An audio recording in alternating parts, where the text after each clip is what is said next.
السلام علیکم dear students. Pakistan میں غربت کے اسباب۔ عزیز طلباء، پاکستان میں غربت کی بنیادی وجہ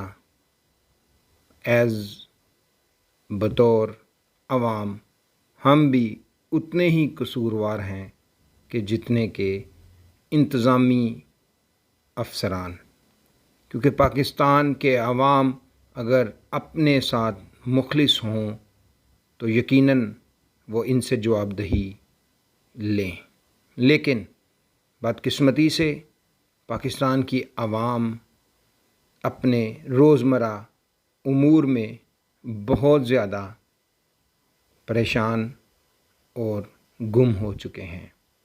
آج ہم اس سلسلے میں بات کریں گے، اور جو بھی بات کریں گے ہم وہ 1947 کے تناظر میں بات کریں گے کہ 1947 میں جب پاکستان آزاد ہوا تو تب کیا تھا اور آج کیا ہے۔ 1947 میں آزادی کے وقت پاکستان ایک غریب ملک تھا، لیکن یہ چین، بھارت اور بہت سے دیگر ملکوں کے مقابلے میں خوشحال تھا، جنہیں آج ایمرجنگ اکانومیز کہا جاتا ہے، یعنی ابھرتی ہوئی معیشتیں۔ آج پاکستان کی فی کست اوسط آمدنی $1000 ہے، جبکہ چین کی $5000 اور جنوبی کوریا کی $15000 ہے۔ پاکستان کی نصف سے زیادہ دولت پر ملک کی 1% آبادی کا قبضہ ہے۔ 99% آبادی کو سالانہ $500 میں گزارا کرنا پڑتا ہے۔ آج ہم ان اسباب اور عوامل پر بات کریں گے جو ہمارے عوام کو قیام پاکستان کے مقابلے میں آج زیادہ غریب بنائے ہوئے ہیں۔ پاکستان کا غربت کا سب سے بنیادی سبب آبادی کی شرح میں بڑھتا ہوا اضافہ ہے۔ قیام پاکستان کے وقت پاکستان کے مغربی حصے میں آبادی تقریباً 50 ملین تھی۔ آج اس خطے میں آبادی 220 ملین یعنی کہ 22 کروڑ ہو چکی ہے۔ آبادی کی شرح نمو 2.5% رہی، چنانچہ بڑھتے ہوئے لوگوں کے لیے وسائل کم پڑتے گئے۔ آبادی میں بے تحاشا اضافے کو ترغیب و ترتیب کے ذریعے اعتدال پر لایا جا سکتا ہے۔ دوسرا بڑا مسئلہ گرانی یا مہنگائی یا افراط زر۔ پاکستان اپنی کمائی سے زیادہ خرچ کر دیتا ہے۔ خساروں کو پورا کرنے کے لیے نوٹ چھاپے جاتے ہیں، چنانچہ عوام کی کمائی اور بچت دونوں کی قدر و قیمت بتدریج گرتی چلی جاتی ہے۔ ڈالر کے مقابلے میں روپے کی قدر ہر سال ایوریج 5% کے قریب گر جاتی ہے۔ 1970s میں $1 4 کا تھا، آج $164 کا ہے۔ اگر خود ڈالر کی بے قدری کو پیش نظر رکھا جائے تو عام پاکستانی کو اپنا 1947 والا معیار زندگی برقرار رکھنے کے لیے اس سے 70 گنا زیادہ روپے کمانے ہوں گے جتنے وہ 1947 میں کماتا تھا۔ بے روزگاری 1947 میں 80% عوام دیہی علاقوں میں رہائش پذیر تھی۔ آج آبادی میں زبردست اضافے کی وجہ سے اربنائزیشن کے ذریعے صنعتی ترقی کی ناکامی، خالص بے روزگاری اور نیم بے روزگاری نے کارگر عمر والی آبادی کے تقریباً نصف حصے کو متاثر کر رکھا ہے۔ اس کا واحد علاج تیز رفتار صنعتی ترقی، سرمایہ کاری اور عوام میں مہارتوں کا فروغ ہے۔ جہالت ہماری تقریباً 25% آبادی قطعی بے ہنر ہے، چنانچہ اس کے لیے کسی شعبے میں روزگار کی کوئی ضمانت نہیں، لہٰذا وہ صرف جسمانی محنت مشقت کر سکتا ہے، اور اس صورتحال کا سبب پاکستان کے تعلیمی نظام کا بتدریج زوال پذیر ہونا ہے۔ اپنا نام لکھ لینے اور پڑھ لینے والا پڑھا لکھا سمجھا جاتا ہے، چنانچہ کسی بھی مروجہ معیار کے تحت پاکستان کی حقیقی شرح خواندگی اندازاً 50% ہے۔ یکساں اور معیاری تعلیم کے فروغ کے لیے بھاری سرمایہ کاری درکار ہے، جس کی سمت بھی درست ہو، لیکن آج پاکستان کے پاس تعلیم پر خرچ کرنے کے لیے وسائل نہ ہونے کے برابر ہیں۔ عدم مساوات پاکستانی قوم نے ایک ایسی ریاست میں جنم لیا جہاں کی دیہی علاقوں میں جاگیردارانہ نظام اور عدم مساوات رائج تھی۔ یہ نظام تب سے پھلتے پھلتے کاروبار، صنعت اور بیوروکریسی میں سرایت کر چکا ہے۔ امیر اور غریب میں فرق بے انتہا بڑھ چکا ہے۔ پاکستان کا 1% خوشحال طبقہ دولت کی ریل پیل سے مستفید ہو رہا ہے، جبکہ آبادی کا وسیع حصہ مستقلاً غربت کی جانب دھکیلا جا رہا ہے۔ جنگیں اپنے قیام ہی سے پاکستان کو مشرقی سرحدوں پر واقع اپنے سے بڑے ہمسائے کے ساتھ دو طرفہ مخاصمت کا ماحول ملا۔ چنانچہ پاکستان کے مالی اور ذہنی سرمایہ کا بھاری حصہ اپنی سرحدوں کے تحفظ پر صرف ہوتا رہا۔ بھارت کے ساتھ 3 بڑی اور 2 چھوٹی جنگیں ہو چکی ہیں۔ اسلحے کی ختم نہ ہونے والی دوڑ اور افغانستان میں امریکی جنگوں میں شمولیت جیسے مسائل نے پاکستان کے محدود وسائل کو ضائع کر دیا اور اقتصادی اور سماجی ترقی پر سے توجہ ہٹ گئی۔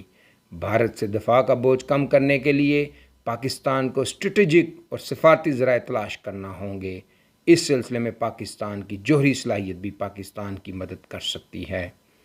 انتہا پسندی، ایکسٹریمزم، ٹیررزم۔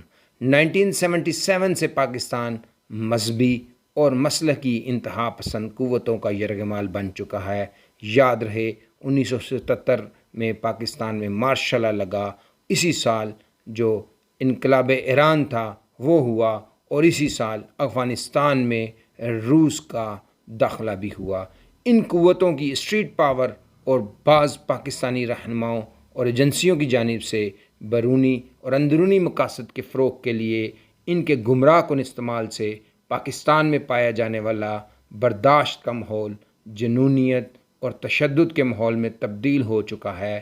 ان قوتوں کو ہرگز اجازت نہ دی جائے کہ وہ ملکی ترقی کو یرغمال بنا لیں۔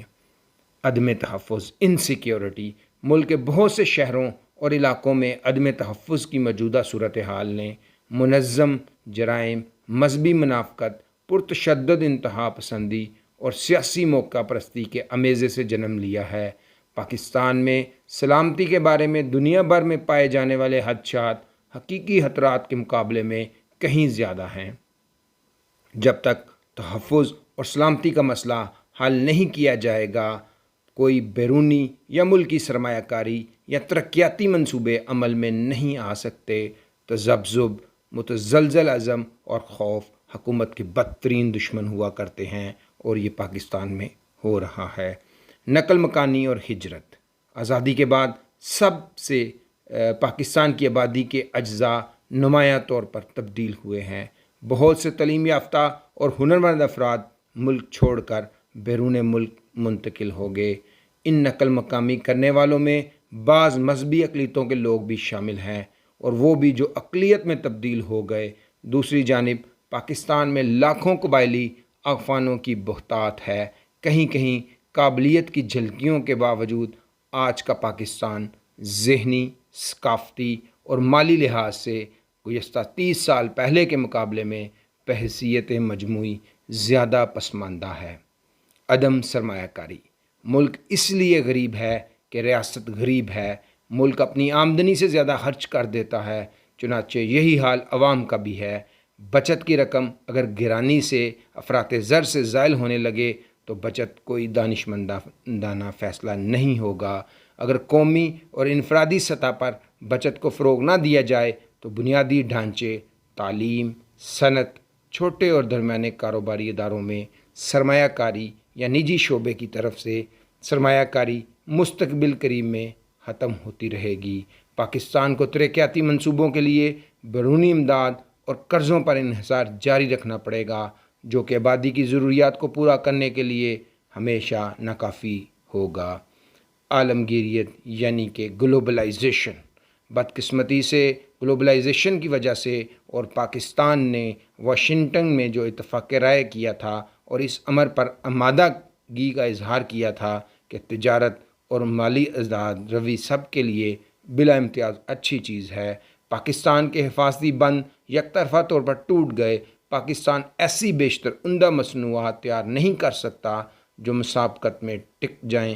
اس کے ساتھ ساتھ فضول خرچی کی عادتوں نے پاکستان کو امپورٹ برآمدی ملک بنانے کی بجائے درآمدی ملک کا مرکز بنا دیا، یعنی کہ ہماری ایکسپورٹس کم ہو گئے اور ہمارے امپورٹس بڑھ گئے۔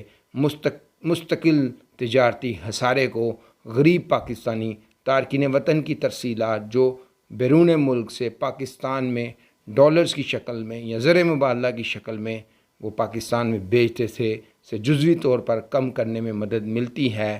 تاہم ہماری بیشتر حکومتیں اپنے خوشحال دوستوں کے سامنے کشکول اٹھائے بھیک مانگنے پر آمادہ و تیار رہتی ہیں، حتیٰ کہ بعض اوقات دفاعی ضروریات کے لیے بھی ایسا کرنا پڑتا ہے۔ بد انتظامی جو سب سے اہم ہے، بیان کیے گئے تمام عوامل میں سے بیشتر کا منبع یعنی اصل جڑ یہی بد انتظامی ہے۔ بعض مستثنیات کو چھوڑ کر، یعنی کہ استثناء کو چھوڑ کر، سوائے چند کو چھوڑ کر، پاکستان کا ریکارڈ یہ رہا ہے کہ عمل درآمد تو درکنار پالیسیاں ناقص رہیں یا سرے سے بنائی ہی نہیں گئیں۔ اس کا سبب پاکستان کی بیوروکریسی کا زوال اور بلاہر دھڑن تختہ ہے۔ اس کے ساتھ ساتھ ضوابط اور موزوں طریقہ کار کی دھجیاں اڑانا بھی ایک سبب ہے۔ ذاتی پسند اور ناپسند پر فیصلہ سازی معمول بن چکی ہے۔ سینئر بیوروکریٹ سول سرونٹ کی ذمہ داریوں کی بجائے ذاتی مفاد کو ترجیح دیتے ہیں۔ بدعنوانی کبھی ایک اتفاقی واقعہ تھا، آج وبائی مرض کی طرح پھیل چکی ہے۔ پاکستان کی بیوروکریسی جن کے صرف پاکستان میں اتنے مفادات ہیں کہ وہ یہاں پر افسر شاہی کرتی ہے، ان کی تمام اولادیں بیرون ملک میں پڑھ رہی ہیں، ان کی بیویاں بیرونی NGOs کے ذریعے سے فنڈز لے کر پاکستان کے مفادات کے خلاف کام کرتی ہیں۔ بیوروکریسی میں پیشہ ورانہ اہلیت اور قابلیت رکھنے والے افراد نے مختلف شعبوں میں ٹھوس پالیسیاں نہ بنائیں اور ان پر عمل درآمد نہ کیا تو پاکستان دشواریوں کے بھیانک خطرات میں گر گیا، اور یہ بھیانک خطرات پر اس صورتحال میں اس طرح کے عمل سے یہ کبھی بھی قابو نہیں پایا جا سکے گا اور پاکستان غریب سے غریب ترین ہوتا جائے گا۔ اس لیے ضرورت اس امر کی ہے کہ تمام سول اداروں کو مضبوط کیا جائے۔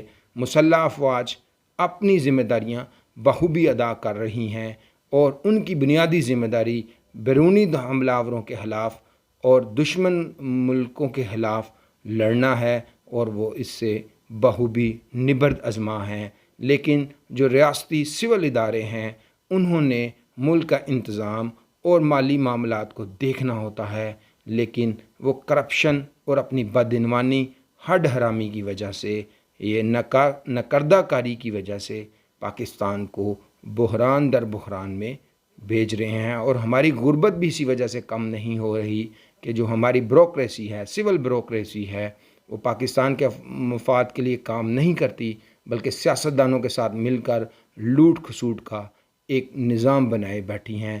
اس نظام کو انشاءاللہ تعالی پاکستان کے عوام اور آپ سب جو اسٹوڈنٹ ہیں اس کو سمجھیں گے، کیونکہ پاکستان کو بچانے کے لیے اب ان تمام لوگوں کو اکٹھا ہونا ہوگا۔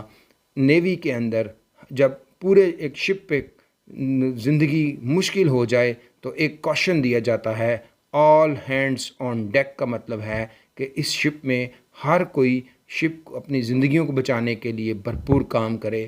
آج پاکستان میں بھی یہی صورتحال ہے، یہاں پہ کہ رہنے والے عوام کو آل ہینڈز آن ڈیک کی طرح مل کر کام کرنا ہوگا۔ کوئی باورچی ہے، کوئی مالی ہے، کوئی مزدور ہے، کوئی کاشتکار ہے، اس کو اٹھنا ہوگا۔ پاکستان کی اس سلسلے میں سب سے بھاری ذمہ داری اساتذہ کی ہے، اس کے بعد طالب علموں کی جو یونیورسٹی لیول پہ پڑھ رہے ہیں، وکلاء کی، صحافیوں کی اور محنت کشوں کی۔ اگر یہ فعال طبقات میں اچھے لوگ مل گئے تو یقیناً پاکستان کا مستقبل بہتر ہوگا، اور اس میں کوئی شک نہیں، پاکستان روز روشن کی طرح ایک حقیقت ہے اور کوئی بھی پاکستان کو انڈو نہیں کر سکے گا۔ یقیناً اللہ کی مدد شامل حال رہے گی اور پاکستان ہمیشہ قائم اور دائم رہے گا۔ غربت کے اسباب کا چیلنج تھوڑے تھوڑے اقدامات سے زیر نہیں ہو سکے گا۔ اس کے لیے تو جامع پالیسی ڈیزائن درکار ہے جو پاکستان کو ایک جدید پرامن اور خوشحال ملک میں تبدیل کر دے۔ محب وطن پاکستانیوں کو چاہیے کہ ایسی پالیسی سازی کا مطالبہ کریں اور اس کی تشکیل اور نفاذ میں مدد دیں، تاریک پہلوؤں کو غالب نہ آنے دیں۔